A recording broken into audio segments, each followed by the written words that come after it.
Good morning and welcome to my new vlog. देखो सुबह का टाइम है लेकिन धूप बहुत तेज निकली हुई है और लेकिन ठंड भी बहुत ज्यादा है क्योंकि हवा चल रही है। आपको शायद ना पता चल रहा होगा। टेम्परेचर तो 8 या 10 के करीब है लेकिन लकीली धूप बहुत अच्छी निकली हुई है।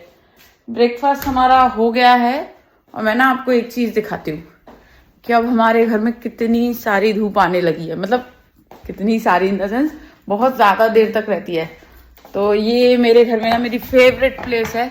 मैं यहाँ पर बैठ जाती हूँ आराम से 2-3 घंटे तक। यहाँ पर इस विंडो से बड़ी अच्छी धूप आती रहती है और ये धूप इस वक्त इतनी कड़क लग रही है ना मुझे कि सर्दी बिल्कुल नहीं लग रही है। क्योंकि एक तो अंदर वैसे ही सर्दी नहीं लगती है, बाहर तो नो डाउट है, बट इस धूप से बहुत अच्छा लग रहा है। यहाँ पर सर्दी कितनी भी हो लेकिन धूप जब निकल आती है ना तो वाह। और आजकल यहाँ पर धूप बहुत अच्छी निकल रही है, आप देख ही सकते हैं। तो चलिए थोड़ा सा मैं काम कर लेती हूँ, नहा धो के थोड़ा तैयार हो जाती हूँ, फिर उसके बाद आपसे मिलेंगे। ओके। देखिए अगर आपके न्यूटेला की बोतल लास्ट में कुछ ऐसी दिखती है जिसमें बहुत सारा न्यूटेला रह जाता है ना और आप उसको थोड़ा भी वेस्ट नहीं करना चाहते हैं तो उसके लिए आप उसमें ऐसे आधी बोतल मैंने इसमें दूध भर लिया है और इसको मैंने सिर्फ 30 सेकंड के लिए माइक्रोवेव में छोड़ दिया था। अगर आपके पास माइक्रोवेव है तो अच्छी बात है और नहीं है ना तो कोई बात नहीं, बस आप उसमें एकदम गरम गरम दूध डाल लीजिए और फिर इसका ना एकदम ऐसे टाइट ढक्कन बंद करके उसको खूब अच्छे से हिलाइए तो सारा न्यूटेला दूध में मिक्स हो जाएगा और आपके लिए बन के रेडी हो जाएगा एकदम चॉकलेट मिल्क। एक तरीके से होता है ना चॉकलेट शेक जो बनता है, बस लेकिन ये गरम बनेगा। तो या तो आप इसको गरम पी लीजिए, अगर आपको ठंडा करके पीना है तो आप इसको ठंडा कर लीजिए। आप बाद में आप थोड़ा नॉर्मल हो जाए, जब रूम टेम्परेचर पर आ जाए तो आप इसमें आइस क्यूब्स डाल के ऊपर से थोड़ी सी आइसक्रीम डाल के इसको चॉकलेट मिल्क शेक की तरह पी सकते हैं। बट ये गरम गरम भी बहुत अच्छा लगेगा। तो रेडी हो गया, मैं इसको ग्लास में ट्रांसफर करती हूँ। ओके।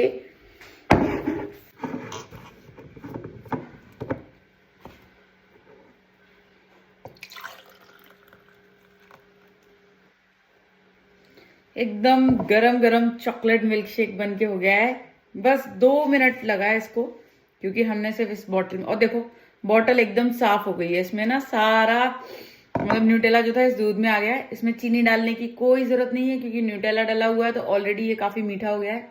मैं पी के बताती हूँ। एकदम ये लग रहा है जैसे कि वो चॉकलेट पाउडर डाल के मिल्क शेक बनाते हैं ना, बिल्कुल वही लग रहा है।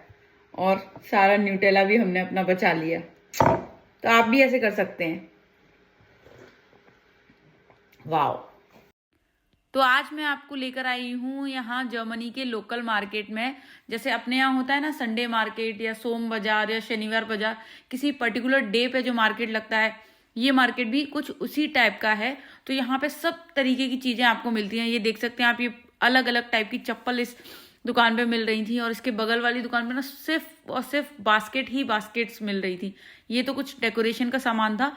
ये बास्केट अपने यहाँ आप कभी नोटिस करिएगा, शिमला नैनीताल या मनाली कभी भी पहाड़ों पे जाते हैं ना तो वहां इस टाइप की चीजें बहुत मिलती हैं लकड़ी की।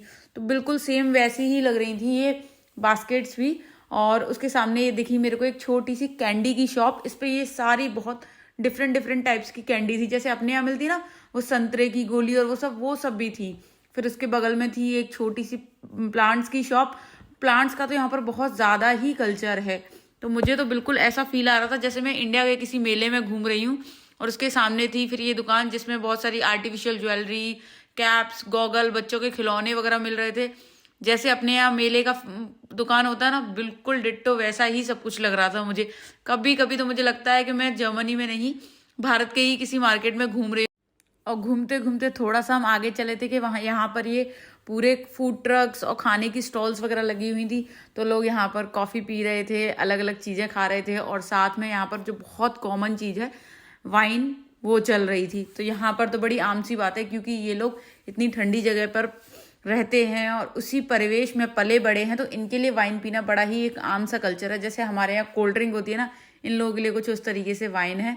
बट क्योंकि बीइंग अ वेजिटेरियन हमारे लिए तो बहुत मुश्किल होता है कई बार इस टाइप के मार्केट्स में कुछ भी खा पाना, क्योंकि यहाँ पर हर चीज़ में कुछ ना कुछ नॉनवेज डाल देते हैं।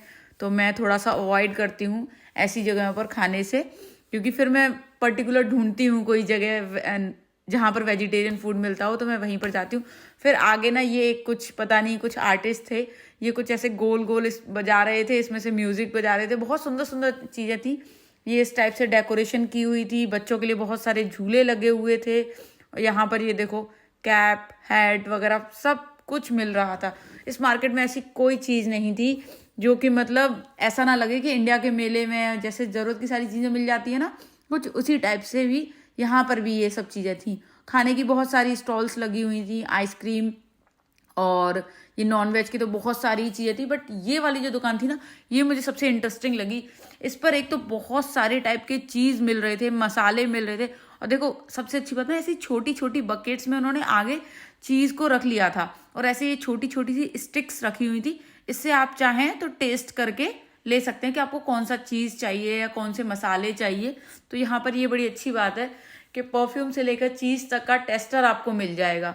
फिर हम लोगों को यहाँ पर और बहुत ज़्यादा कुछ तो देखने को था नहीं, क्योंकि हम लोग पहले देख चुके हैं। बट आप लोगों के लिए एक बार ये पूरा राउंड मैंने ले लिया। और इससे थोड़ा सा आगे हम चले ना, एक बड़ी इंटरेस्टिंग सी चीज़ दिखी थी। देखो पहली चीज़ तो बच्चों के लिए तो यहाँ पे फुल एंजॉयमेंट था, काफ़ी सारे झूले भी लगे हुए थे।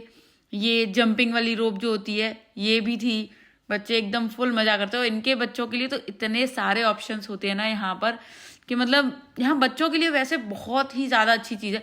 कहीं भी पार्क्स में भी चले जाओ, वहाँ भी इतने अच्छे अच्छे झूले वगैरह रहते हैं, तो बच्चे तो वीकेंड्स पे एकदम फुल एंजॉय करते हैं।